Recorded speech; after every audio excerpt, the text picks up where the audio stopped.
ब्रह्मानन्दं परमसुखदं केवलं ज्ञानमूर्तिं द्वन्द्वातीतं गगनसदृशं तत्त्वमस्यादिलक्ष्यम् एकन्नित्यं विमलमचलं सर्वधी साक्षिभूतं भावातीतं त्रिगुणरहितं सद्गुरुं तन्नमामि। गुरुर्ब्रह्मा गुरुर्विष्णुर्गुरुर्देवो महेश्वरः गुरुः साक्षात् परब्रह्म तस्मै श्रीगुरवे नमः। दक्षिणे लक्ष्मणो यस्य वामे तु जनकात्मजा पुरतो मारुतिर्यस्य तं वन्दे रघुनन्दनं मनोजवं मारुततुल्यवेगं जितेन्द्रियं बुद्धिमतां वरिष्ठं वातात्मजं वानरयूथमुख्यं श्रीरामदूतं शरणं प्रपद्ये। शुकासारिखे पूर्णवैराग्यजाचे वसिष्ठा परिज्ञानयोगेश्वराचे कवी वाल्मिका सारिखा मान्य ऐसा नमस्कार माझा सद्गुरु रामदासा। जयांचा जनी जन्मनामार्थ झाला जयाने सदा वासनामात केला। जयाच्या मुखी सर्वदा नाम कीर्ती नमस्कार त्या ब्रह्मचैतन्यमूर्ती।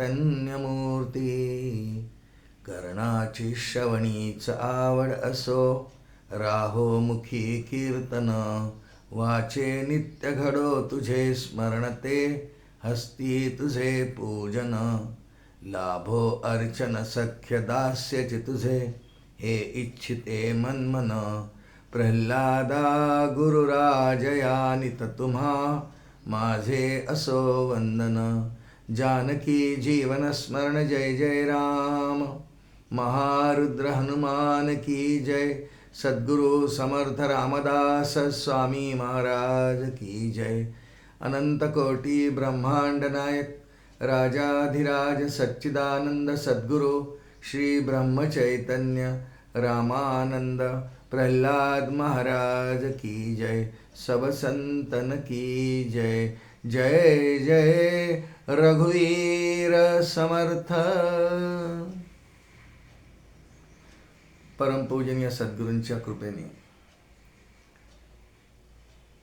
समर्थ रामदास स्वामींच्या जीवनातला एक उद्बोधक प्रसंग, त्यांच्या कार्याविषयीचा परिचय असलेला एक प्रसंग आज आपल्या या चिंतनात आपण पाहणार आहोत। रामदास स्वामींनी दासबोधात असं वर्णन केलं आहे, धर्मस्थापनेचे नर ते ईश्वराचे अवतार झाले आहेत पुढे होणार देणे ईश्वराचे श्रीराम। त्यामुळे संत जेव्हा अवतार घेतात किंवा जन्माला येतात म्हटलं आपण तरी, ते काही विशिष्ट कार्य करतात जे ईश्वराचं कार्य आहे ते कार्य करतात। ईश्वराचं कार्य पुष्कळ प्रकाराने विशद करता येईल आपल्याला, पण त्यामध्ये एक जुन्या मंदिरांचे जीर्णोद्धार आणि नवीन मंदिरांची निर्मिती असं कार्य सगळे संत सत्पुरुष करीत असतात। कारण अनेक देवस्थानं या भारत हिंदू वर्षात आधी होऊन गेली, पुष्कळ काळाच्या ओघात ती जीर्ण झाली, त्यामुळे त्यांचे जीर्णोद्धार किंवा नवीन निर्मिती हे संतांचं कार्य आहे। त्यानुसार ज्या ज्या देवतेंची प्राणप्रतिष्ठा इत्यादी संत करतात, पुढे भक्तांना ते उपासनेसाठी कामात पडतं। आज अशाच एका मंदिराचा आपण इतिहास वजा काही वृत्तांत पाहणार आहोत आणि मंदिराचं नाव पुष्कळांना माहिती आहे। रामदास स्वामींच्या जीवनात त्यांनी संपूर्ण हिंदुस्थानामध्ये 1100 हनुमंतांची स्थापना केली असं वर्णन येतं। ते हनुमंतांचा अवतारही आहेत, काही कार्यासाठी आलेत, विशिष्ट कार्यासाठी। त्यांच्या अनेक अवतार कार्यांपैकी एक कार्य म्हणजे हनुमंतांच्या मठांची निर्मिती करणं। असे तो हिमाचल फिरत असताना रामदास स्वामींनी कार्य केलं। त्यांनी हनुमंतांची अनेक मंदिरं स्थापन केली, शिष्य समुदाय त्याच परिसरातला जमा केला। एखादा मठपती अधिकार पाहून त्याला तिथे मठपती नेमत गेले। पण रामदास स्वामींनी हे सगळं केल्यानंतर सुद्धा प्रभू रामचंद्रांचं जे त्यांचं उपास्य दैवत आहे त्याचं एकमेव मंदिर निर्माण केलं आहे। आपल्याला पुष्कळांना माहिती असेल, ते आहे चाफळ राम मंदिर, सातारा जिल्ह्यात येतं। या चाफळ राम मंदिराचा इतिहासही फार अवतार कार्याला अतिशय साजेसा असा आहे. प्रभू रामचंद्रांच्या मूर्ती चाफळ मंदिरातल्या समर्थ रामदास स्वामींना स्वप्नदृष्टांतांनी मिळाल्या. पुढे ऐकू आपण विस्ताराने. पण फार विलक्षण अशी मंदिराचा इतिहास आहे. स्वतः रामदास स्वामींनी या ठिकाणी हातामध्ये कुदळ फावडे घेऊन श्रमदान केलेलं आहे. समर्थांचा घाम पडला आहे तिथे. पुष्कळाने पुढे मदत केली. शिवरायांनी पुढे सहाय्य करायला सुरुवात केली आणि उपासनेसाठी म्हणून चाफळ राम मंदिर याचा फार इतिहास महत्त्वाचा आहे. कारण शिवरायांची राजकीय राजधानी रायगड होती, पण समर्थ रामदास स्वामींची आध्यात्मिक राजधानी चाफळ आहे. कारण चाफळच्या राम मंदिराची निर्मिती केल्यानंतर रामदास स्वामी या चाफळच्या खोऱ्यामध्ये एकंदर ह्या सगळ्या परिसरामध्ये 2.25 वर्ष राहिला असे सर्व इतिहासकारांनी वर्णन केलं आहे. शिवथरगडसुद्धा चाफळच्याच खोऱ्यात येते. अनेक मठ रामदास स्वामींचे ह्या सगळ्या परिसरात येतात. 1100 हनुमंत संपूर्ण भारतवर्षात निर्माण केले. पण मुख्य जे उपासनेचे मानल्या जातात 11 हनुमंत यांना संप्रदायामध्ये वारीचे हनुमंत म्हणतात. हे सगळे चाफळच्या खोऱ्यात आहेत. आज आपल्याला इतिहास प्राधान्याने चाफळ राम मंदिराचा जसा उपलब्ध आहे चरित्रकारांनी लिहिलेला, सर्वांनीच लिहिलेला आहे, त्याच्या आधारे आपण हे थोडंसं चिंतन करतो आहोत. रामदास स्वामी संपूर्ण भारतवर्षात भ्रमण करून प्रभू रामांच्या आज्ञेने, भगवान महादेवांच्या आज्ञेने काशी विश्वनाथाच्या मंदिरात त्यांना स्वप्न पडलं. भारत भ्रमणाचा काळ संपत असताना की तुम्हाला इथे नाही तुमचं कार्यक्षेत्र, तुम्हाला कार्यक्षेत्र तुमचं कृष्णा तीरावर आहे. त्यामुळे कृष्णा तीराशी येणे एका भक्ता कारणे, असं समर्थ प्रतापमध्ये ओवी वर्णन केलेली आहे गिरीधर स्वामींनी. कृष्णा तीराशी येणे एका भक्ता कारणे. तो भक्त म्हणजे सिसोदिया वंशात जन्माला आलेले छत्रपती शिवाजी महाराज. आणि मग पुढे रामदास स्वामी आणि शिवराय हे एकत्र आले आणि धर्माची घडी खूप मजबूत झाली. शिवछत्रपती यांना राज्याभिषेक पुढे झाला. हा सगळा इतिहास नंतर आहे. पण रामदास स्वामी भारत भ्रमणानंतर कृष्णा तीरावर आले. महाबळेश्वरला पंचनद्यांच्या उगमस्थानावरती त्यांनी एका हनुमंताची स्थापना केली. ही घटना इतिहास जर आपण ऐकला असेल तर आपल्याला लक्षात येईल 1644 सालची आहे. रामदास स्वामी त्यांच्या जीवनात जे 12 वर्षांचे 3 टप्पे आहेत. टाकळीला जांबेला ते 12 वर्ष राहिले, 1608 ते 1620, 1620 ते 1632 टाकळी पुरस्चरण आहे. आणि पुढे 1632 ते 1644 त्यांच्या भारत भ्रमणानंतर ते जेव्हा आले प्रभुरामांच्या आज्ञेने, त्यांनी सगळ्यात पहिल्यांदा महाबळेश्वरला हनुमंतांची स्थापना केली आणि पुढच्या कार्याला सुरुवात केली. 4 वर्षपर्यंत रामदास स्वामी या सगळ्या परिसरात फिरतात आहे.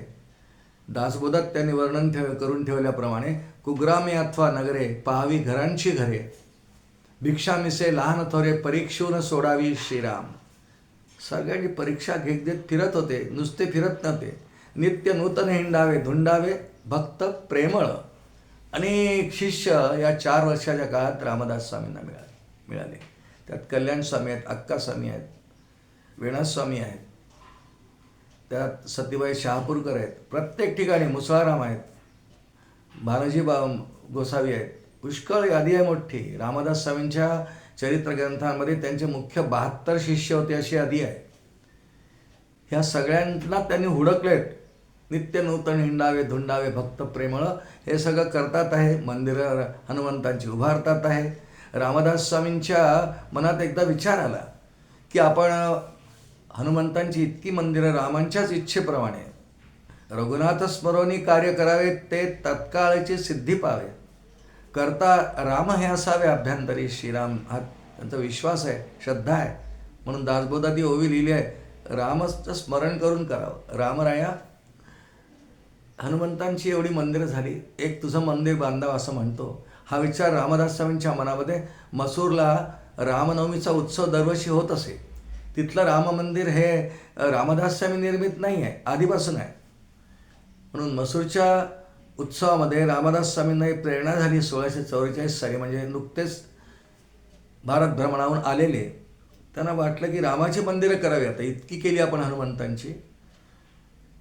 एक कारागीर होता मसूर भागामध्ये, मूर्तिकार होता कारागीर. म्हणजे त्याला बोलावलं, विचारलं, का रे रामरायांच्या मूर्ती घडवून देशील का मला? तो म्हणाला महाराज देईन मी, पण 1-1.5 वर्ष लागेल त्याला. समर्थांना घाई होती. समर्थ म्हणाले बरे, जशी रामरायाची इच्छा. कारण मसूरला 1644 साली रामाच्या उत्सवात गेले, सगळ्या परिसरात फिरत होते. 48 साल आलं, दरवर्षीच रामाच्या उत्सवाला तिथेच जायचे समर्थ रामदास स्वामी. पण आता मंदिर आपल्याला झालं पाहिजे, स्वतंत्र बांधलं पाहिजे असा विचार यायला लागला. त्या कारागिराने म्हणालं की वेळ लागेल. समर्थांना आता घाई झाली होती. बरे, रामाची इच्छा म्हटलं. आणि रामदास स्वामींची अखंड भ्रमंती आहेच. एके स्थळी राहेना, कोठे जातो ते सांगेना, ओव्याच्या लिहिल्या आहेत. तर फिरता फिरता फिरता मांड नदी आहे, सातारजवळच आहे. त्या मांड नदीच्या काठावरती जे गाव आहे त्या ठिकाणी आले. चाफळ नावाचं गाव मांड नदीच्या काठावर आजही आहे, जिथे राम मंदिराची निर्मिती आता इतिहास आपण ऐकत आहोत. मांड नदीच्या जवळ आले, मांड नदी ओलांडली आणि गावात आले. लहानसं गाव होतं त्या काळात, तर अजूनच लहान असेल, आताच तर ग्रामीण भाग आहे, सातारा जिल्ह्यात आहे. आणि त्या ठिकाणी आल्यानंतर विचार आला मनामध्ये, छान स्थान आहे, या ठिकाणी माझ्या रामाची मंदिरात मूर्तीची स्थापना व्हायला पाहिजे. गावात आले, गावकरी बसले होते एकत्र, चावडीवर बसायची लहान गावांमध्ये पद्धत आहे. आले, विचारलं, स्वागत के पाहिलं, गोसावी आहेत, साधू आहेत, सर्वांनी तसं स्वागत केलं. या गोसावी बाबा बसा. कसे काय आलात? म्हणे मी नित्य भ्रमंती करतो, आपल्या गावात आलो, पण मनात एक इच्छा आली, रघुवीराच्या कृपेने एक इच्छा आली की आपल्या गावात राम मंदिर आहे का? ते म्हणाले नाही. मग इथे एक राम मंदिर बांधावं अशी माझी इच्छा आहे. त्यांनी थोडा विचार केला, त्यांना बाजूला बसवलं. सगळेच बसले होते चावडीवर, मुख्य माणसं सगळे गावातली. नंतर विचार केला की नको द्यायला, मंदिर बांधेल, काही धन गोळा करेल, पुढे चाललं फरार होईल, नको, त्यापेक्षा याला नको बांधू देऊ.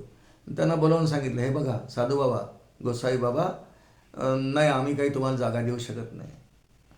समर्थांनी डोळे बंद केले, रामाला म्हटलं ठीक आहे म्हणे, जशी रामाची इच्छा, आणि जायला निघाले. रामदास स्वामी ज्या दिशेने आले, मांड नदी ओलांडून नदीकडे जायला लागले. इतक्यात त्या सगळ्या लोकांमध्ये काही विचारी लोक होते, म्हातारे होते. विचार केला, अरे गोसाई, मंदिर रामाचं बांधतोय, आपल्या गावात नाही आहे, काय हरकत आहे बांधून दिलं तर, आणि जागा द्यायला काय हरकत आहे, थोडी जागा घेईल, आणि आपण आहोतच ना, म्हणजे तो इथून जाण्याच्या वेळा आपण तर त्याला अडवू शकतो, त्या जमीन द्यायला काही हरकत नाही. रामाचं मंदिर होत आहे, हे तर पवित्र काम आहे, असं काही लोकांनी, श्रेष्ठ वृद्ध लोकांनी सल्ला दिला. तो मानवला सगळ्यांना, आणि एक लहानसा मूल त्याला सांगितलं, जा गोसाई बाबांना बोलवणार.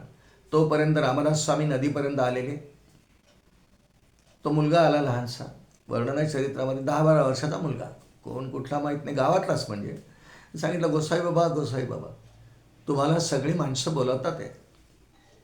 समर्थांनी मागे मान केली, पाहिलं, लहानसा मुलगा बोलावतात तुम्हाला. जशी रामाची इच्छा, पुन्हा चावडीवर आले. विचारलं, काय आज्ञा आहे? आम्ही आपल्याला जमीन द्यायला तयार आहे, रामाची मंदिर स्थापन आपण करणार, आम्ही जमीन देतोय. उत्तम, रामदास स्वामी म्हणाले, कोणती जमीन देत आहात? आणि अत्यंत उदार अंत करणारी गावकऱ्यांनी स्मशानभूमीत मंदिर बांधायला सांगितलं.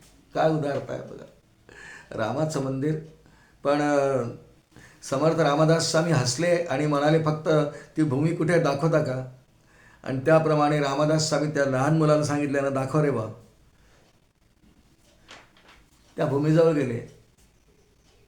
संतांसाठी शुभ अशुभ काही नाही हो, आपल्या सामान्य माणसांच्या संकल्पना असतात की स्मशानभूमी वाईट आहे. रामदासने स्मशानभूमीजवळ गेले व स्मशानभूमीला वंदन केलं, आणि स्मशानभूमीचं ते दृश्य, अनेक दगड गोटे पडले आहेत. कारण जो कोणी स्मशानात येईल, उरलेला शेंदूर वगैरे एका दगडाला लावून द्यायचा, पाषाणाला, की झाला देव त्याचा. असे अनेक तिथे मक्तबा, बेताळ, खेताळ असे देव पडलेले होते. विपरीत सुकृतो भवेत असं एक संस्कृत वचन आहे. संतांसाठी काहीच विपरीत नाही. हे विश्वची माझे घर माऊली जिथे म्हणतात, त्यात काय अशुभ असणार आहे? शुभाशुभ हा विचार संतांच्या जीवनात नाहीच आहे. अशुभाचे शुभ करता, तुझं अवघड नाही पांडुरंगा, तुकोबांचं चरण अभंगाचं आहे. अशुभाचे शुभ करता, तुझं काही अवघड नाही पांडुरंगा. समर्थांची तीच भूमिका आहे, स्मशान भूमिका आहे. राम तर प्रत्येक कणाकणात आहे ना भूमीच्या. भूमीला वंदन केलं, रामरायांचं स्मरण केलं, आणि तो मुलगा पाहतोय बसून, एका दगडावर असा बसला आणि पाहतोय. समर्थांनी तिथे खूप झुडपं होती, काट्याची झाडं होती आणि ती सगळी काढायला सुरुवात केली. बरं, जी माणसं कुणाला स्मशानात सोडायला येतात तर जवळ काही साहित्य असतं, गमेल असतं, पावडा असतं, कुदळ असते, ते तिथे ठेवून जायचं असतं, काही परत न्यायचं नसतंय. त्यामुळे रामदास स्वामींनी पाहिले ते कुदळ पावडा आहे, स्वतः श्रमदान करायला सुरुवात केली. काय रामदास स्वामींचं चरित्र आहे. रामाचा पूर्ण अनुग्रह आहे, आत्मबोध झालेला आहे, बलदंड शरीर आहे, भव्य रूप अतिसुंदर दीक्षा, रामनाम स्मरणे करी भिक्षा, वृत्ती होईल उदासीन जेव्हा, रामदास म्हणणे मग तेव्हा. त्यांचे श्लोक आहे. रामदास कसा असतो याचं वर्णन आहे या सगळ्या श्लोकांमध्ये. ती वृत्ती आहे, वृत्ती होईल उदासीन. ठीक आहे, स्मशानभूमी दिली रामाची इच्छा आणि स्वतः श्रमदान करायला लागले. तो मुलगा पाहताय ते जे अनेक देव लोकांनी निर्माण केलेले असे लहान लहान दगड, मोठे दगड ते नदीत मांडणं, नदीत फेकून द्यायचे. विसर्जन, देवतांना वंदन करून, देवतांना तुम्हाला ग्रामस्थांनी या ठिकाणी स्थापन केलं आहे, माझा राम इथे येणार आहे, त्यामुळे तुम्हाला इथे राहायचं नाही आहे, असं एक एक दगड सन्मानपूर्वक वंदन करून नदीत विसर्जन करायला लागले. आणि तसेही नदीमध्ये जीर्ण वस्तू, देवदेवतांच्या देवता, पोथ्या नदीत विसर्जन करायची पद्धत आहे, प्रवाह हवा, ते करायला लागले. एक मोठा दगड होता खूप. रामदास स्वामींना काही ते अवघड नाही, त्या दगडाला हात लावला. त्याला गावातली माणसं म्हसोबा म्हणायचे. सगळ्यात मोठा दगड, त्याला शेंदूर वगैरे लावलेला, त्याला नैवेद्य वगैरे दाखवायचं आहे आणि तो थरथर कापायला लागला असं सगळ्या चरित्रांमध्ये वर्णन आहे. तो कापतो आहे, रामदास स्वामी त्याला उचलणार, तो मनुष्यवाणीने बोलायला लागला असं वर्णन केलं आहे समर्थ प्रतापमध्ये गिरीधर स्वामींनी, की मला का इथून उचलता, अरे इथे राम येणार आहे, इथे राम येणार आहे, तुला राहता येणार नाही. तो म्हणाला मला का फेकता, मला ठेवा, मी काही कोणाचं वाईट करणार नाही. शरण आला रामदास स्वामींनी. रामदास स्वामींनी त्याला अभय दिलं की ठीक आहे, हे म्हसोबा मी तुला विसर्जन करीत नाही, तुला मी जेव्हा रामाचं माझ्या मंदिर तयार होईल तेव्हा रामाच्या समोर मी तुझी स्थापना करील. आजही चाफळच्या मंदिरासमोर त्या म्हसोबाचं मंदिर आहे. नुसतं मंदिरच नाही, त्याला रामदास स्वामींनी आश्वासन दिलं की रामरायाचं मंदिर होईल तयार, रामनवमीचा उत्सव या ठिकाणी सुरू होईल आणि नवमीनंतर दशमीला जेव्हा मिरवणूक निघेल, रामाची भव्य मिरवणूक निघेल, तेव्हा मिरवणूक परत आल्यानंतर सर्वात पहिल्यांदा नैवेद्य तुला होईल, दही भाताचं बोवणं दिलं जाईल, तुला नैवेद्य, नारळ तुझ्या इथे मडवलं जाईल, नारळ दही भाताचा नैवेद्य, आणि तुला सिंदूर लावला जाईल दशमीला, चैत्र शुद्ध दशमीला ही यात्रा निघेल. आणि रामदास स्वामीने तो म्हसोबाचा पाषाणाचा आकाराचा दगड बाजूला सन्मानाने ठेवला. आता तो मुलगा पाहतोय की हे सगळं करतात, येतं गावात धावत धावत गेला आणि सगळ्यांना सांगितलं, ते गोसावी बाबा बघा काय करतात, ते आपले सगळे देव नदीत फेकतात आहे. सगळी माणसं धावत आली, एकटेच श्रमदान करतात आहे. सगळा गाव आला, 300-400-500 लोकांचा. काही त्यात तरुणही होते. त्यांनी विचार केला, अरे गोसावी शेवटी मंदिरच बांधतोय ना रामाचं, आपण मदत केली पाहिजे. मंदिर निर्मितीच्या कार्यात जर आपलं शरीर झिजलं तर किती पुण्याचं काम आहे, असा विचार काही मुलांनी केला. ते मदतीला गेले. काय होते, टवाळ कुस्ती ते होते, ते नाही आले, पण करता करता करता सगळे मदतीला आले. आणि रामदास स्वामींना विचारायला लागले, महाराज आम्ही मदत करूया का? करा, रामाचं नाम मंदिर आहे, सर्वांनी मिळून उभारायचं आहे. सगळेजण श्रमदानाला लागले. त्यात सुतार आहेत, गवंडी आहेत, पाथरवट आहेत, सगळ्या कला येणार आहेत, मूर्तिकार आहेत. सगळ्यांनी मिळून हळूहळू मंदिर पुढे येत आहे. मंदिर निर्माण व्हायला लागलं. कल्पना म्हणा, प्रभू रामचंद्रांची आज्ञा म्हणा, समर्थांच्या मनामध्ये आराखडा आहे. 85 फूट उंचीचं मंदिर आहे बरं का. म्हणजे मंदिराचं एकंदर कळस 85 फूट उंचीवर आहे. पक्कं बांधकाम आहे. आजही रामदास स्वामींनी केलेलं बांधकाम आहे. म्हणजे सर्वांनी मदत केलेली आहे. परकोट वगैरे झालं आहे पुढे. मंदिर हळूहळू पूर्ण होत आहे. लोक जमलेले आहेत आणि हळूहळू खूप लोक कामाला यायला लागले. रामदास स्वामींनी मनात विचार केला, इतकी माणसं येतात आहेत, श्रमदान करतात आहेत, मोबदल्याची कोणाला अपेक्षा नाही, सेवावृत्तीने करतात, रामांची सेवा होते म्हणून. काही गावातले आहेत, काही परगावून सुद्धा यायला लागले. पंचक्रोशीतल्या गावातली माणसं मदतीला यायला लागली. हळूहळू सगळीकडे वार्ता पसरली की असं कोणीतरी एक गोसावी रामाचं मंदिर बांधायला घेतलं आहे. परगावातून ज्यांना श्रद्धा आहे, आस्था आहे, प्रेम आहे, भक्ती आहे, ही सगळी माणसं मदतीला यायला लागली. रामदास स्वामींनी विचार केला, इतकी माणसं दिवसभर राबतात, काही आपण मोबदला यांना श्रमदानाचा देत नाही, पण निदान दुपारच्या वेळा भाकरी तर मिळायला पाहिजे, भोजन प्रसाद दिला पाहिजे. समर्थांनी आपल्या सगळ्या शिष्यांना त्या ठिकाणी बोलवलं आहे. उद्धव पण आले आहेत, कल्याण पण आले आहेत, आणि समर्थांनी कल्याणाला एकांतात, कारण चाफळच्या या परिसरामध्ये पूर्वापार असलेली एक जमिनीखाली गुफा आहे. त्यामध्ये रामदास स्वामी रात्री ध्यानाला बसायचे. दिवसभर काम होईल मंदिराचं, रात्री ध्यानाला बसायचे. कल्याणाला बोलावलं. कल्याणा, इतकी सगळी माणसं प्रेमाने श्रद्धेने रामरायाच्या प्रेमापोटी येतात, मंदिर निर्माण होत आहे, यांना दुपारच्या वेळा भोजन प्रसाद द्यायला हवा. त्यासाठी आपल्याला भिक्षा गोळा करायला पाहिजे. भिक्षेची प्रथा इथून सुरू झाली. वैयक्तिक रामदास स्वामी भिक्षेवरच जगत होते. भिक्षा निरूपण आहे दासबोधामध्ये. पण इतक्या माणसाला देण्याकरता पुष्कळ भिक्षा लागेल, धान्य लागेल. त्यासाठी पंचक्रोशीतल्या गावांमध्ये जायचं, भिक्षा मागायची, आणि ती आल्यानंतर त्यातून सर्वांना भोजन द्यायचं, दुपारच्या वेळा प्रसाद द्यायचा, भाकरी म्हणा काय जे ते द्यायचं. कल्याणा, कुणाच्या घरी जाऊन भिक्षा मागायची नाही. काही भिक्षा आहे म्हणावे, अल्पसंतुष्ट असावे, बहुत देता घ्यावे, मुष्टी एकच श्रीराम. एक मुठभर घ्यायचं प्रत्येक घरी. खूप घरी मागा भिक्षा. ठीक आहे स्वामी. कल्याण स्वामी म्हणतात, रात्रीची वेळ आहे. समर्थ म्हणाले, थांब कल्याणा, भिक्षेसाठी आपण कुणाच्याही घरी गेल्यानंतर घरात तर जायचं नाही, मग त्याला कसं कळेल आपण आलेलो आहोत म्हणून. आणि त्यामुळे रामदास स्वामींनी ध्यान लावलं रामाचं. आणि कल्याणाला म्हणाले, कल्याणात तू लिहून घे. लेखनिक आहेत कल्याण स्वामी रामदास स्वामींचे. समर्थांनी ध्यान लावलं, रामाची मूर्ती आठवली. रामराया, तुझं मंदिर निर्माण करतो आहे, काही स्फूर्ती होऊ दे. आणि रामदास स्वामींना चाफळच्या बटाच्या घळीमध्ये गुहेमध्ये कल्याण स्वामी समोर असताना अचानक स्फूर्ती प्राप्त झाली. आणि रामदास स्वामींनी एका रात्रीत जे काव्य आपल्यासमोर आज उपलब्ध आहे, जे सांगितलं, त्या काव्याचं नाव आहे मनाचे श्लोक. मनाच्या श्लोकांची निर्मिती चाफळ मठाच्या निर्मितीच्या प्रसंगी झालेली आहे. गणाधीश जो ईश सर्वा गुणांचा, मुळारंभ आरंभ तो निर्गुणाचा. नमो शारदा मूळ चत्वार वाचा, गमू पंथ आनंद या राघवाचा. जय जय रघुवीर समर्थ. कल्याणाने लिहिले, रामदास स्वामींनी सांगितले. कल्याणाने त्याच्या अनेक शिष्यांना देण्याकरता प्रति निर्माण केल्या. आणि त्यानंतर शिष्य गावोगावी जायला लागले. घनगंभीर आवाजात सकाळच्या वेळेला भिक्षा म्हणताना श्लोक मागायचा. घरात कुणाच्या जायचं नाही, झोळी खांद्यावर असणार आहे. आणि खूप भिक्षा यायला लागली. जुना काळ आहे, 300-350 वर्षापूर्वीचा. भाविकता फार होती समाजामध्ये. त्यातही गोसावी राम मंदिर बांधतात आहे.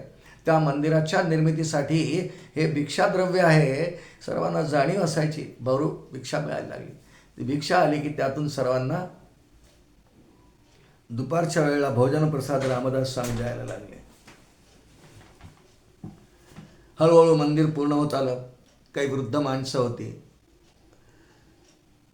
जवळ यायची. गोसावी बाबा, समर्थांचे शिष्यही खूप होते, पण जे शिष्य नव्हते पण भाविक होते, वृद्ध होते, यायचे. गोसावी बाबा, मंदिर तर पूर्ण होत आलं, पण राम कधी येणार? मूर्ती आणायला गेलं पाहिजे कुठे, किंवा पाथरवाट्याकडून घडवली पाहिजे. रामदास स्वामी म्हणाले, ज्यांनी मंदिर बांधण्याची प्रेरणा दिली तो रामराय येईल म्हणून लोकांना कळेना याचा अर्थ. आणि रामदास स्वामी रामाला मनापासून प्रार्थना करायला लागले. घळीमध्ये आहेत, रात्रीच्या वेळी खाली गुहेत एकटे ध्यानाला बसायचे. आणि रामदास स्वामींनी निर्माण केलेलं त्या काळातला त्यांच्या अभंगाच्या गाथ्यामध्ये एक अभंग आहे, राघोबा उदारा ये माझ्या मंदिरा. राघोबा उदारा ये माझ्या मंदिरा, जानकीच्या वरा रामराया जानकीच्या वर. 6 चरणांचा अभंग आहे, सुंदर आहे. रामा तुझी वाट पाहत आहे, ये लवकर ये.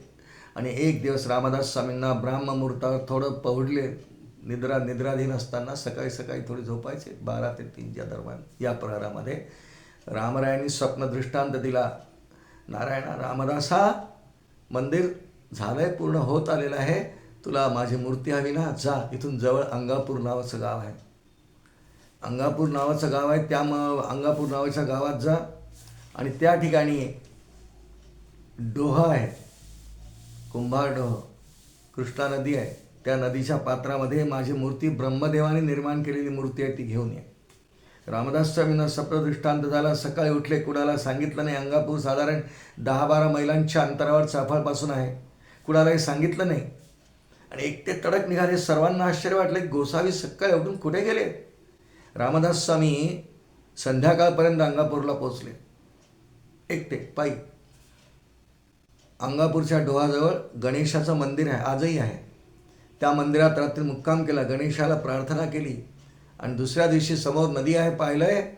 आता या नदीमध्ये रामरायात सांगितलं आहे, रामरायांनी सकाळी उठून दुसऱ्या दिवशी सकाळी उठले, त्या नदीमध्ये उडी मारली. त्याला कुंभार डोह म्हणतात. गावकरी लोक झाले, महाराज उडी मारू नका, हा कुंभार डोह आहे. आजपर्यंत अनेकांनी बुड्या मारून पाहिल्या, यात भोवरे आहेत खूप, तुम्हाला इजा होईल, तुम्हाला भय आहे मृत्यूचं. रामदास स्वामींना कसलं भय. रामा मी तव दास दास म्हणवी, माते कशाचे भय. रामा जाईल ज्या स्थळी सुखगणा, होईल तेथे जय. रामा या भुवनत्रयी तुझविणा नाही तुझ्या चालक. रामा तू सकरार्थ पूर्ण करीसी, तू तात मी बालक. ही भावना आहे. कसं माते कशाचे भय, उडी मारली. सगळे लोक पाहतात आहे किनाऱ्यावर, यांनी उडी मारली गोसावीने आतमध्ये. आता काय होणार, गोसावी काही बाहेर येत नाही. आता भय वाटलं की आता गोसावी जिवंत बाहेर येत नाही. पण रामदास स्वामी डोहात जी उडी मारली ते तळाशी गेले. खरोखरच खूप पात्र खोल होतं, आहे अजूनही. तळाशी गेले, ध्यानाला बसले. रामदास स्वामींना बालपणापासून, जांभ्यात असल्यापासून जलस्तंभन विद्या येत होती, अवगत होती. खाली बसावं पद्मासनात, ध्यान लावावं रामांचं, निरोधन करावं प्राणांचा. आणि बराच वेळ बसले रामदास स्वामी खाली. आणि पहिलं रामचंद्रांनी की मूर्ती न्यायला आलाय माझ्या. ध्यानात असताना रामदास स्वामी असे बसले असताना 2 हातामध्ये 2 मूर्ती येऊन पडल्या. उजव्या हातात रामरायांची मूर्ती, डाव्या हातात जगदंबेची मूर्ती. आंधळा मागतो 1 डोळा, देव देतो 2 डोळे.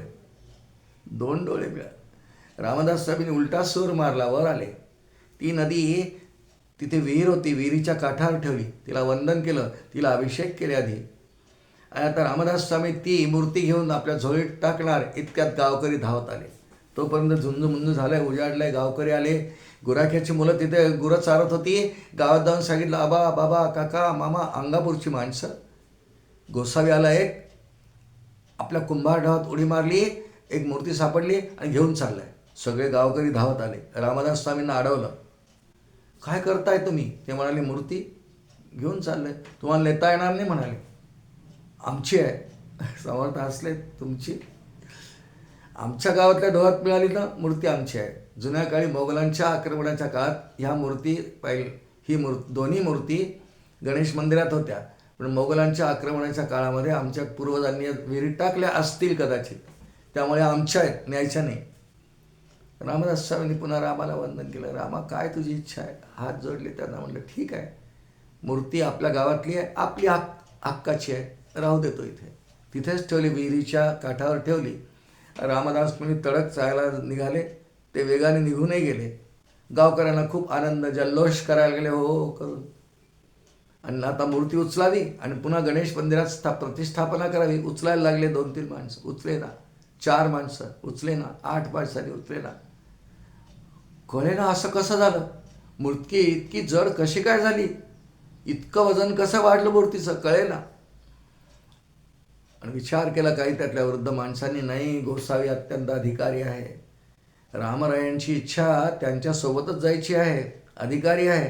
त्यांनी नदीत सूर मारून मूर्ती काढली, त्यामुळे या मूर्तीवर हक्क त्यांचाच आहे, असा विचार काही जुन्या माणसांनी केला.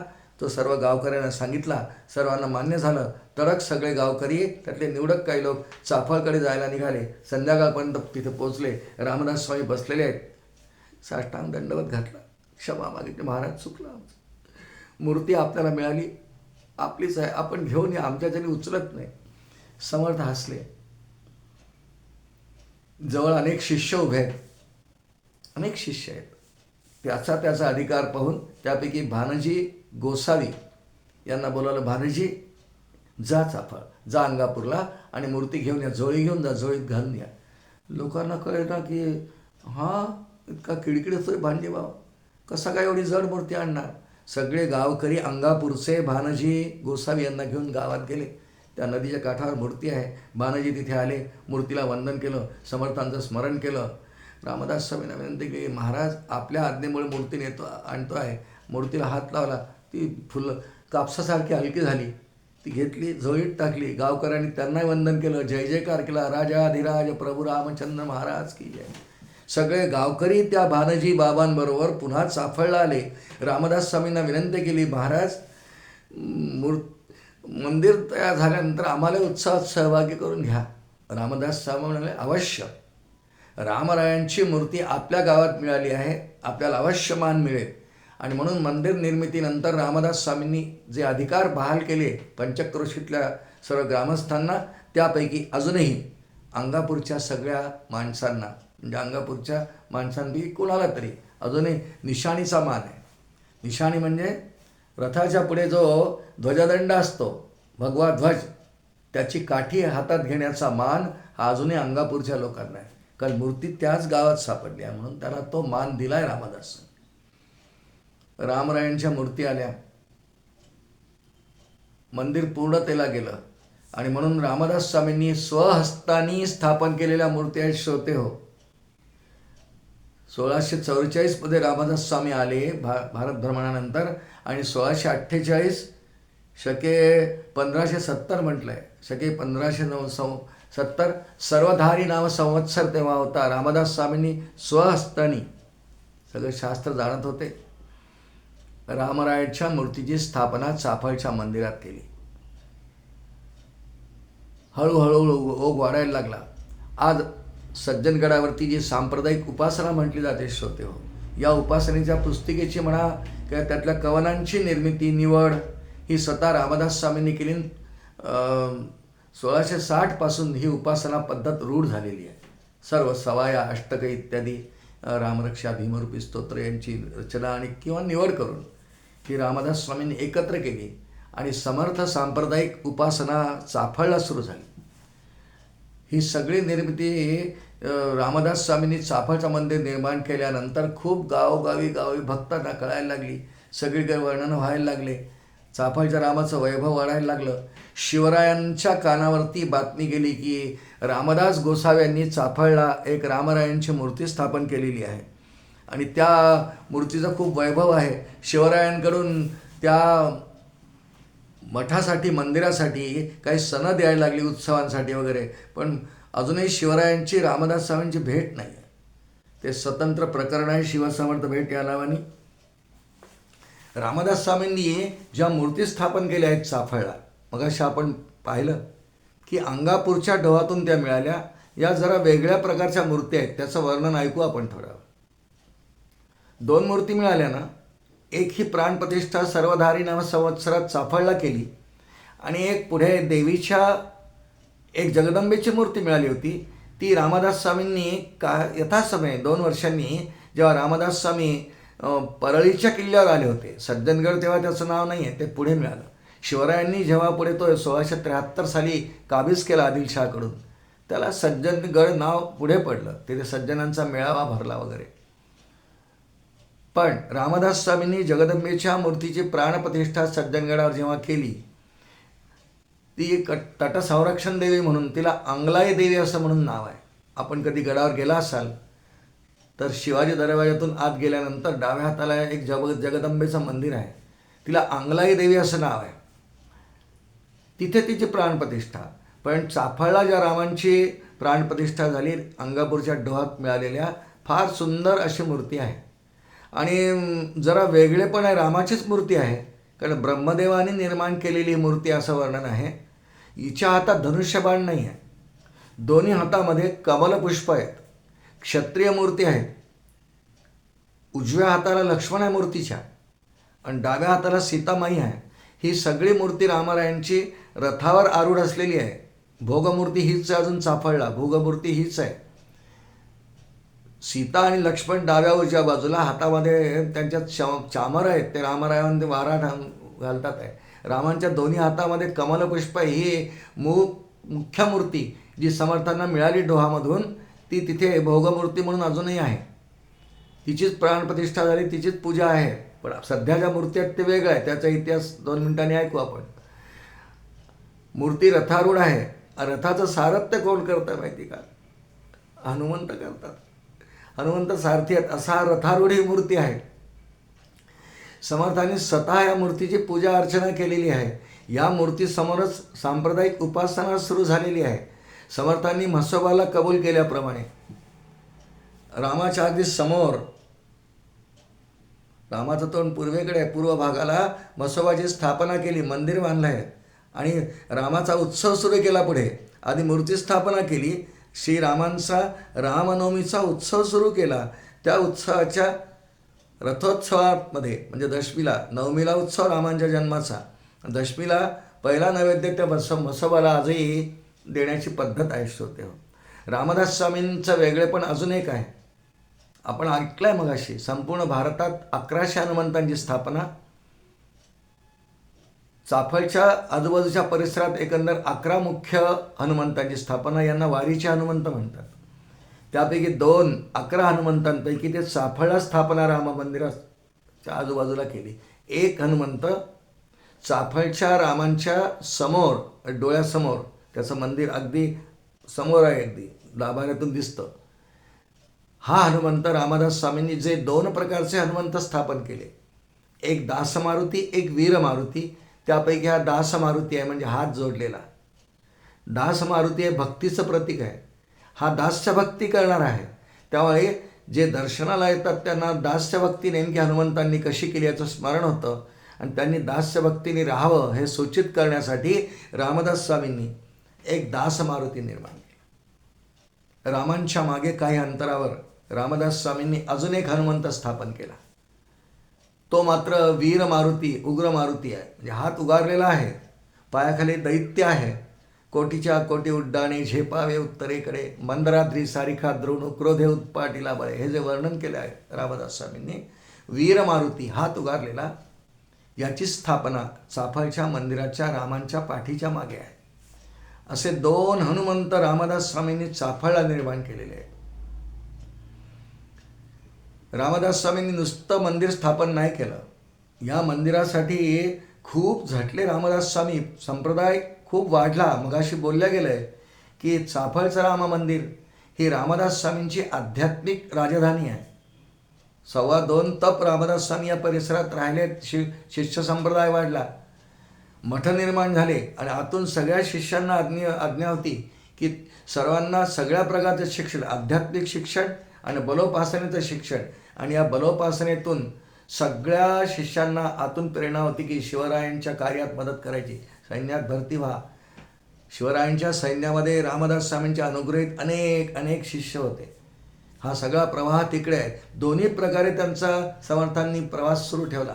आध्यात्मिक प्रवास आणि देशकारण, राष्ट्रकारण गरज आहे म्हणून अनेकांना ते सैन्यात भरती व्हायला सांगायचे. पण आध्यात्मिक अंगाने सुद्धा रामदास स्वामींनी शिष्यांसाठी खूप निर्मिती केली. पुढे दासबोध वगैरे निर्माण झाला. छत्रपतींकडनं मदत यायला लागली. रामदास स्वामींनी नुसतं मंदिर नाही बांधलं, प्रभू रामांचा उत्सव सुरू केला रामनवमीचा. नुसता सुरू केला नाही, उत्सव कसा असावा याचं बारीक सारीक वर्णन केलं आहे.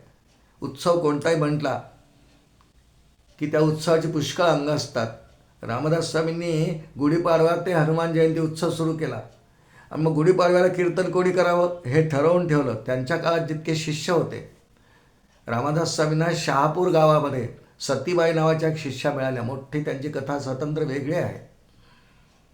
समर्थ भक्त होत्या, निष्ठावंत होत्या. त्या सतीबाईंना पहिल्या दिवशी म्हणजे गुढीपाडव्याला कीर्तन करायची आज्ञा होती. पहिला दिवस आणि रामनवमीच्या जन्माचे कीर्तन सतीबाईंनीच करायचं. बाकी ललिताचं कीर्तन इतरांनी, कल्याणाने कधी करावं, उद्धवांनी कधी करावं, अक्कास्वामींनी कधी करावं, वेणास्वामींनी कधी करावं. वेणास्वामींचा दिवस अष्टमी होता. वेणास्वामींनी अष्टमीला कीर्तन सेवा करायची आहे. सगळेच अधिकारी म्हणजे कीर्तन क्षेत्र म्हणा, कीर्तन भक्ती हे रामदास स्वामींनी समाजामध्ये शिष्यांच्या मार्फत कशी रोवली की कीर्तन केलं पाहिजे देवासमोर. श्रवणम कीर्तनम विष्णू स्मरणम पादसेवनम अर्चनम वर्चनम वंदनम दास्यम सख्यम आत्मनिवेदनम नवविधा भक्ती आहे ना. कीर्तन फार श्रेष्ठ भक्ती आहे. त्यामुळे कीर्तन सदा भगवंताला भगवंताचे कीर्तन प्रिय. दासबोधात वर्णन आहे कीर्तन निरूपणात. फार आवडतं देवाला कीर्तन. म्हणून कीर्तनकार समर्थ संप्रदायामध्ये स्त्री शिष्याही कीर्तन करायच्या. पण त्यापैकी फक्त उभं राहून कीर्तन करण्याचा अधिकार फक्त आणि फक्त वेणुस्वामींना होता. उभं राहून कीर्तन करायचं. पारंपरिक कीर्तन करायचे. रामाची कीर्ती वाढवण्यासारखं कीर्तन आहे. कीर्तन कसं करावं, कीर्तन भक्ती निरूपण वाच तसे समर्थांचे सगळे शिष्य करते. करुणा कीर्तनाच्या लोटे कथा करावी घडघडाटे श्रोत्यांची श्रवणपुटे आनंदे भरावी श्रीराम. ही रामदास स्वामींनी कीर्तन भक्तीत अनेक प्रकारे जे वर्णन केलं आहे त्यापैकी ही एक ओवी आहे. पूर्ण उत्सवाची आखणी. पंक्तीमध्ये कोणी वाढावं, तीर्थ कोणी द्यावं, पूजा कोणी करावी, पताका कोणी बांधाव्या, मंडप कोणी उभारावा, किती सूक्ष्म निरीक्षणाने रामदास स्वामींनी लिहून ठेवलं आहे. आणि सगळं हे उपलब्ध आहे. नुसतं उपलब्ध नाही, रामदास स्वामींच्या काळात शिष्यमंडळी अशा पद्धतीनेच करायची. आणि आजही चाफळला जो उत्सव होतो याच पद्धतीने होतो. अगदी विडा कोणी द्यायचा पंक्तीत हे सुद्धा ठरलेलं आहे. कीर्तनामध्ये कीर्तनकाराला बुक्का कोणी लावायचा, त्याच्या गळ्यात हार कोणी घालायचा, मध्यंतरात पद कोणी म्हणायचं, झांज कोणी वाजवायची, मृदंग कोणी वाजवायचा, हे सगळं रामदास स्वामींनी लिहून ठेवलं, करून घेतलं. आणि त्यामुळे मंदिराचा हळूहळू कारभार दिवसेंदिवस दिगंत कीर्ती पावत चालला. शिवरायांच्या कानावर सगळा इतिहास गेला. पुढे शिवसमर्थ भेट, शिवसमर्थ योग पहिली भेट ही सुद्धा चाफळच्या मंदिराजवळ शिंगणवाडी नावाचं गाव आहे. ही ऐतिहासिक भेट तिथे झाली. पुढे चाफळ मंदिरामुळे ही भेट झाली, कारण रामदास स्वामी त्या चाफळलाच असायचे. श्रोते हो, रामदास स्वामींनी नुसतं मंदिर निर्माण न करता सगळ्या व्यवस्थेसह एक आदर्श मंदिर कसं असावं, उत्सव कसे करावे, रामरायाची कीर्ती दिगंत कशी वाढवावी, यासाठी चाफळ मंदिराची निर्मिती केली. 1100 हनुमंतांचे मठ स्थापन केले. पण त्यांनी निर्माण केलेलं रामरायांचं मंदिर एकमेव आहे. काळाच्या ओघामध्ये कोणत्याही मंदिराची निर्मिती झाली तर 300-350 वर्षात त्या मंदिरात थोडी जीर्णावस्था येते. ती तशी आली. त्यातही कोयनेचं प्रकरण जे घडलं, कोयना नदीला भूकंप झाला होता वगैरे वगैरे, बांध फुटले, धरण फुटलं, त्यामुळे थोडीशी त्या काळात 1970 साली मंदिराला क्षती पोचली. जो चारी बाजूला परकोट किंवा भिंत बांधली होती पाणी आत येऊ नये, कारण मांड नदीला एरवी मांडीवरच पाणी असतं म्हणून तर मांड नाव आहे. पण एरवी खूप पाणी असतं, ते पाणी आत येऊ नये म्हणून चारी बाजूला भिंत बांधली होती. त्या भिंतीला थोड्या भेगा गेल्या म्हणून जीर्णोद्धाराची गरज येऊन पडली. 1970 साली श्रीमंत सेठ अरविंदलाल मफतलाल यांनी या मंदिराचा जीर्णोद्धार केला. भोगमूर्ती तशाच ठेवल्या.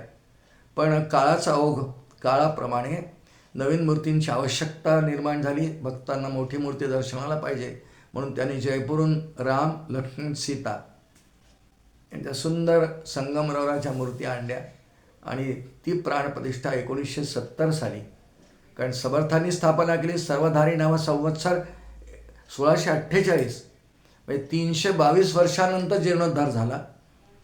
तोपर्यंत सगळं मंदिराचं बांधकाम तसंच, अजून मंदिर तसंच आहे, त्याला हात लावला नाही.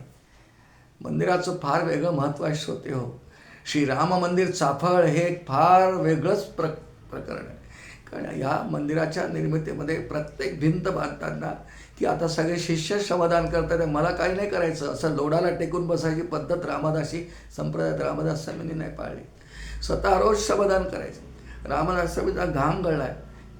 पुष्कळ वेळा शिष्यांच्या बोटाला काही लागून रक्तही पडलं असेल, रक्ताने सिंचले आहे सगळी जमीन. आणि समर्थांनी रामांना आवाहन केलेला राम आहे. रामदास स्वामींनी रामांना ध्यानपूर्वक केलेलं आवाहन, त्यातून स्वप्नदृष्टांतांनी मिळालेल्या प्रभू रामचंद्रांच्या मूर्ती चाफळला प्रतिष्ठित आहेत. आपल्यापैकी अनेकांनी दर्शन घेतलं असेल किंवा नसेल घेतलं तर आपल्याला ते दर्शन घ्यावं, हे आपल्या सर्वांना एक प्रेमपूर्वक विनंती करतो आहे की आपण जरूर जरूर जरूर जाऊन रामाच्या मूर्तींचं दर्शन घ्यावं, कारण एकमेव राम मंदिर रामदास स्वामींनी निर्माण केलेलं आहे. दासबोधात समर्थ म्हणतात, देवाचे वैभव वाढवावे, देवाचे वैभव वाढवावे, न्यून पूर्ण पडोचिन्ह द्यावे, चढते वाढते करावे, भजन देवाचे श्रीराम. देवाचे वैभव आता वाढलंय खूप, त्यामुळं ह्या परिसरात आपण कधी गेलात, सज्जनगड जवळच आहे आणि ह्या परिसरात 11 मारुती उमरतचा आहे, पारगावचा आहे, म्हसूरचा आहे, मनपाड आहे, सगळे या परिसरात असलेले मारुती आहेत. उमरस तर अगदी जवळ रस्त्यावरच लागतं, या सगळं पाडगावी जवळ आहे. हे सगळे दर्शनं आपल्याला होऊ शकतात, पण मुख्य प्रभू रामचंद्रांचं कारण हे एकच मंदिर रामाचं समर्थांनी बांधलं आहे. आणि रामाची भव्य दिव्य शोभायात्रा काढण्याची पद्धत रामदास स्वामी त्या काळात रूढ केली. मग पुढच्या काळात समर्थ रामदास स्वामींनी सगळ्यात पहिल्यांदा पुढाकार घेऊन यवनांच्या आक्रमणानंतर रामाच्या मूर्तीची भव्य शोभायात्रा काढण्याची पद्धत प्रकार रामदास स्वामींनी रूढ केला. मग आज गावोगावी रामाची मंदिरं आहेत. रामनवमीच्या उत्सवात भाविक मंडळी, अनेक संघटना, भक्तिप्रेमी संघटना त्यात सहभागी होऊन प्रभू रामांच्या मूर्तीची रथामधून आजकाल काळाच्या ओघात फार वेगळ्या प्रकारांनी काढली जाते. रोषणाई, बँड इत्यादीच्या पद्धतीने प्रत्येक गावात मिरवणूक निघते. पण याचे आद्य प्रवर्तक प्रभू समर्थ रामदास स्वामी आहे की रामांच्या मूर्तीला मिरवायचं ही पद्धत महाराष्ट्रामध्ये रामदास स्वामींनी सुरू केली. म्हणून चाफळच्या रामाची शोभायात्रा किंवा मिरवणूक किंवा नगर परिक्रमा ही रामदास स्वामींनी रूढ केली. श्रोते हो, रामदास स्वामींच्या चाफळच्या रामाचं खरोखरच एक आध्यात्मिक वैभव वेगळं आहे. उपासनेला इथून प्रारंभ झाला. पुढे रामदास स्वामी ह्या मंदिरात अनेक काळ राहिला, पुष्कळ वर्ष राहिल्यामुळे खूप घटना इथे घडल्या आहेत.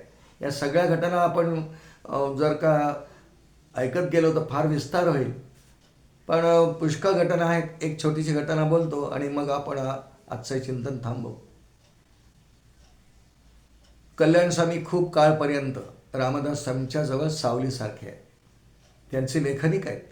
इथून पुढे रामदास स्वामी चाफळहून शिवथरला गेले तेव्हा दासबोध तिथे पूर्ण झाला. त्यातले काही समाज चाफळला झाले आहेत, कारण दासबोध हे सगळ्या समासांचं संकलन आहे. तो पूर्णतेला शिवथरगळीत गेला म्हणून ते जन्मस्थान आपण मानतो आहेही.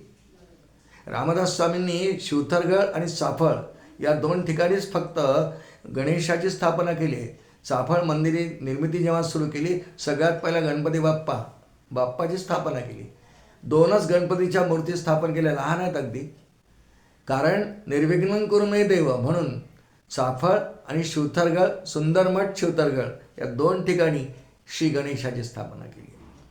पण रामदास स्वामींनी हे सगळं कार्य केल्यानंतर अनेक प्रकारचा उपदेश शिष्यांना केला, अनेकांचं गर्वहरण केलं. वामन पंडितांची कथा आपण ऐकली असेल, ती चाफळला घडली आहे. सतीबाईंची कथा इथे घडलेली आहे. पुष्कळ वेणा स्वामींची कथा इथे आहे. इथे अनेक कथा घडल्या आहेत. एक छोटीशी कथा पाहू. रामदास स्वामींना सगळं ज्ञान होतं. जे एक ज्ञान झालं की सगळे ज्ञान होतात. उत्तम संस्कृत येत होतं.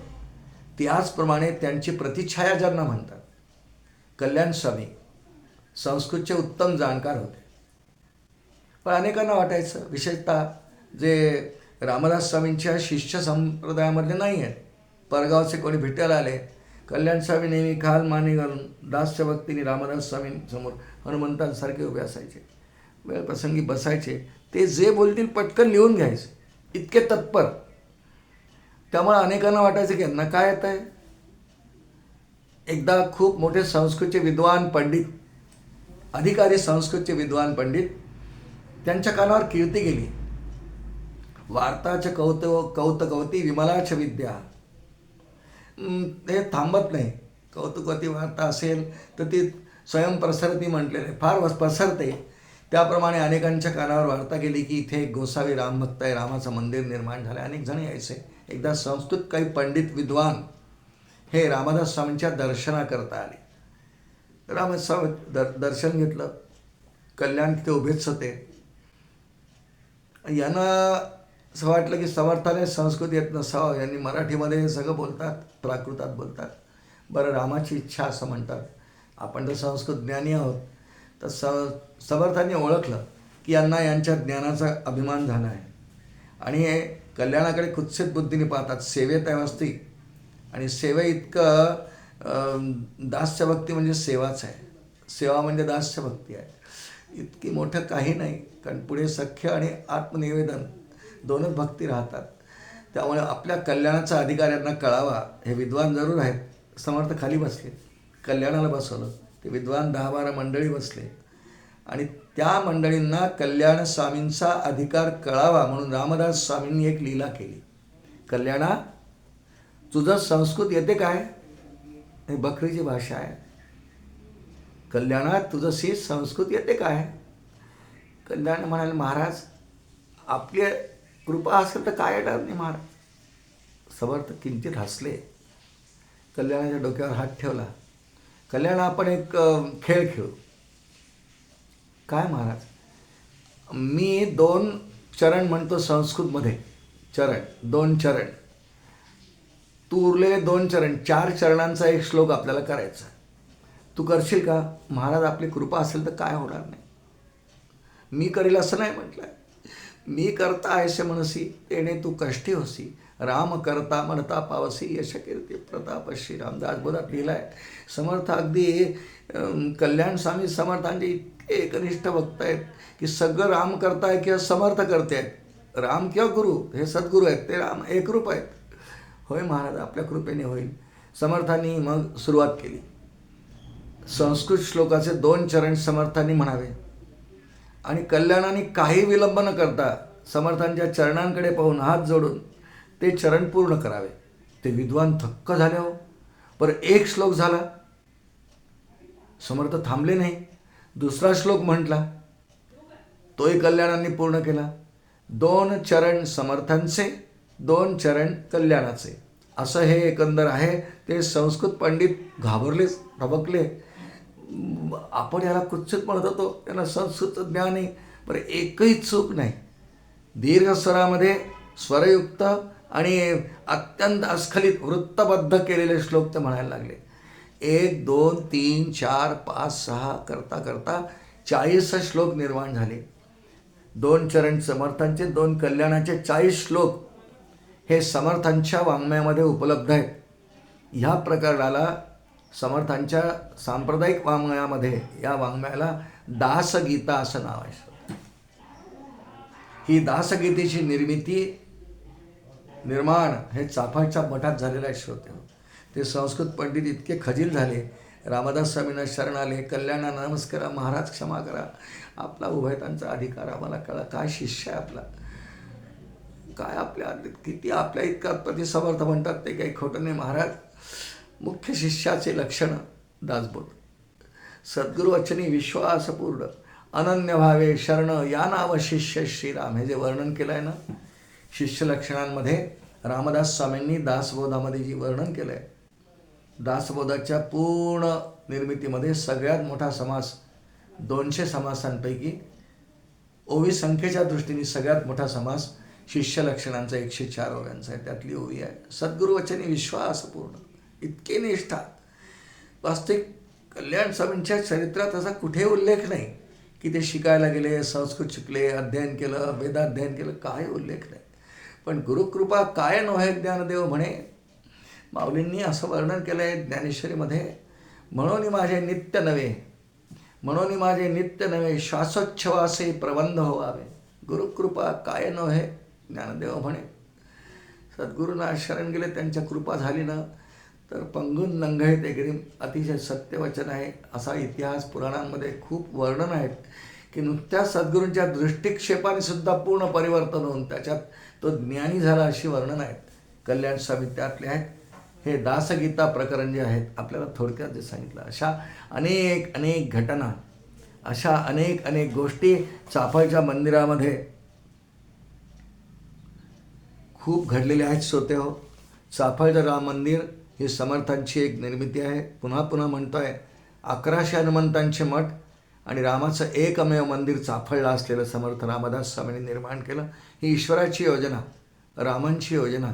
आणि त्यामुळे समर्थांनी पुढे जे संप्रदाय वृद्धीचं कारण केलं, पहिले ते लिहिणे, दुसरे ते वाचणे, तिसरे ते सांगणे, ग्रंथांतर, अशी जी 20 लक्षणं समर्थ संप्रदायाची सांगितली आहेत. पहिले ते वाचणे, दुसरे ते लिहिणे, तिसरे ते सांगणे, ग्रंथांतर श्रीराम. ते सर्व पाया त्याचा चाफळ राम मंदिरात आहे.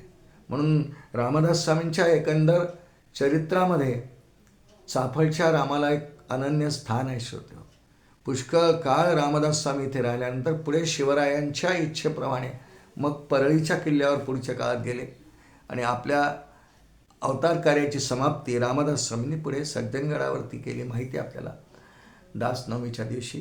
तो इतिहास वेगळा आहे. आज आपण फक्त चाफळच्या राम मंदिराचा इतिहास काही वेळ इथे मांडण्याचा प्रयत्न केला. जिथून सुरुवात केली होती त्याप्रमाणे हे संतांचं कार्य आहे, हे ईश्वरी कार्य आहे. ईश्वरी कार्यामध्ये नाना प्रकारची कार्य जी येतात त्यामध्ये मंदिरांचा जीर्णोद्धार, नूतन मंदिरांची निर्मिती आणि त्या ठिकाणी संघटन कौशल्याने उपासना केंद्रांची वृद्धी, महंतांची निर्मिती, हे सगळी कार्य समर्थांच्या मठामधून होत होती. चाफळचं राम मंदिर त्या दृष्टीने फार महत्त्वाचं आहे आणि म्हणून आज आपण एक चिंतनात्मक काही भाग फक्त चाफळ राम मंदिर निर्मिती या नामाने सर्वांना ज्यांना ज्ञात आहे त्यांची रिव्हिजन होईल आणि ज्यांना हे नाही आहे माहीत चरित्र त्यांना ते माहिती होईल की ही चाफळ राम मंदिराची अशी निर्मिती आहे.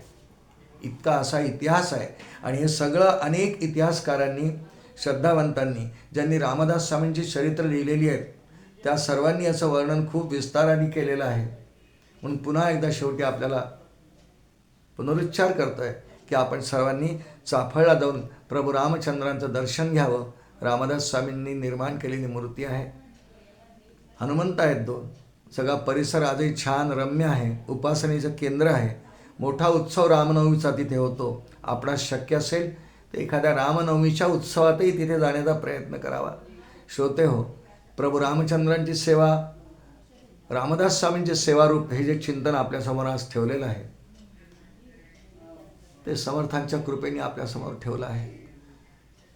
आजचं झालेले चिंतन पुष्प माझे सद्गुरू परमपूजनीय प्रल्हाद महाराज रामदासी साखरखेडा रामदास स्वामी, प्रभू रामराय, हनुमंतराय यांच्या चरणी समर्पण करतो आणि वाणीला विराम देतो. जानकी जीवन स्मरण जय जय राम.